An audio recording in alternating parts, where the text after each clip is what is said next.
Industries की दुनिया में ना एक असली वर्क हॉर्स है 3 फेज इंडक्शन मोटर।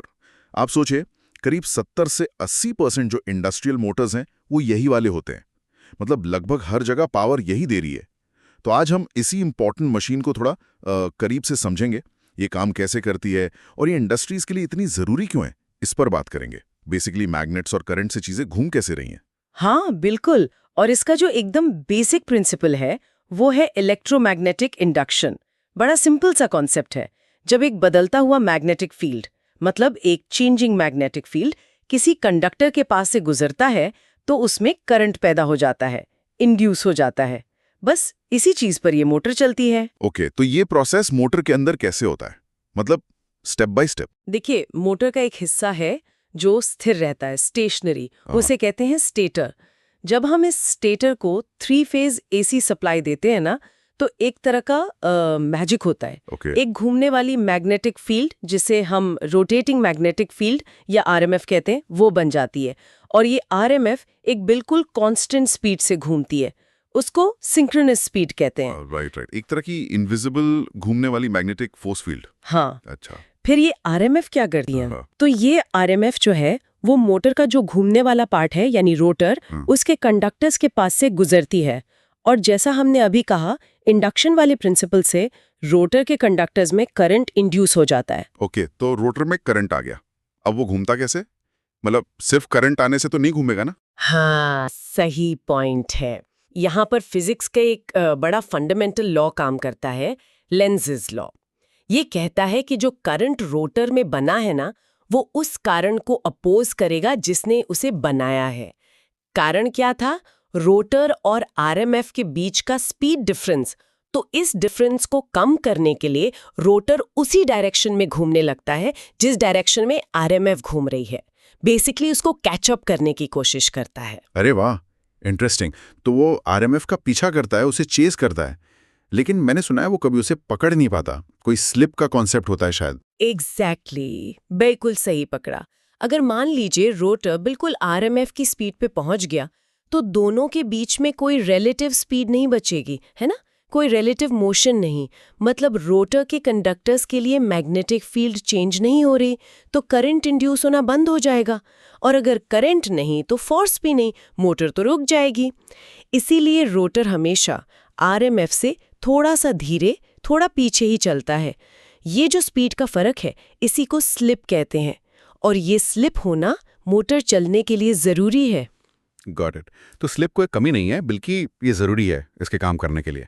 अच्छा, तो इसके मेन पार्ट्स क्या क्या हैं? स्टेटर और रोटर तो समझ आ गया। हाँ, मैं तो ये दो हैं, स्टेटर जो बाहर का फिक्स्ड हिस्सा है जिसमें वाइंडिंग्स होती हैं, और रोटर जो अंदर घूमता है। रोटर भी दो मेन तरह के होते हैं। सबसे ज्यादा कॉमन है स्क्विरल केज रोटर। इसका डिजाइन बहुत सिंपल है, बहुत रगेड मतलब मजबूत है, और मेंटेनेंस लगभग ना के बराबर चाहिए।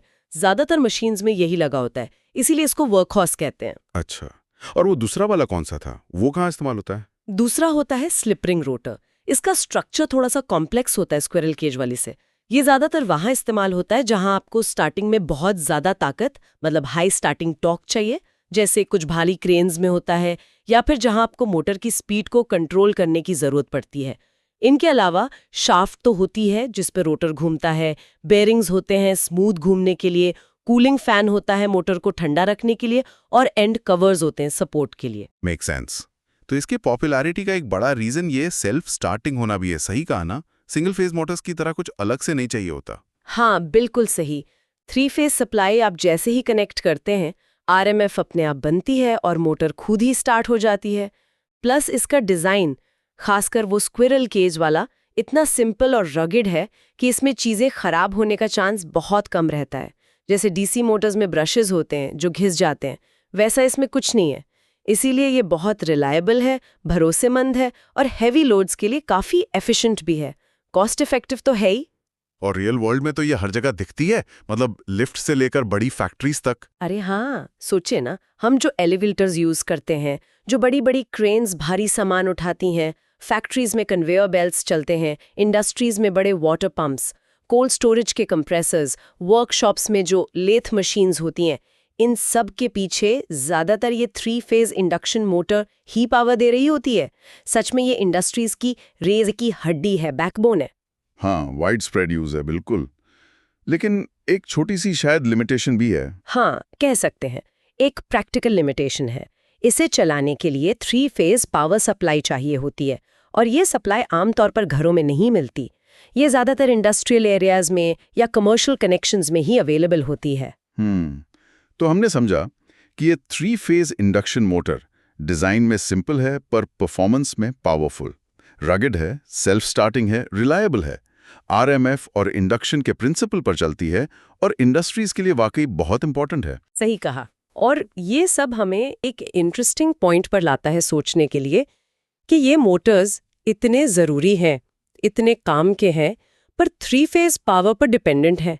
तो क्या लगता है फ्यूचर में पावर डिस्ट्रीब्यूशन टेक्नोलॉजी में या शायद मोटर डिज़ाइन में ही कुछ ऐसे चेंजेस आ सकते हैं जिनसे इन पावरफुल मोटर्स का इस्तेमाल इंडस्ट्रियल एरियाज के बाहर, शायद घरों में या छोटे बिजनेसेस में भी आसान हो जाए?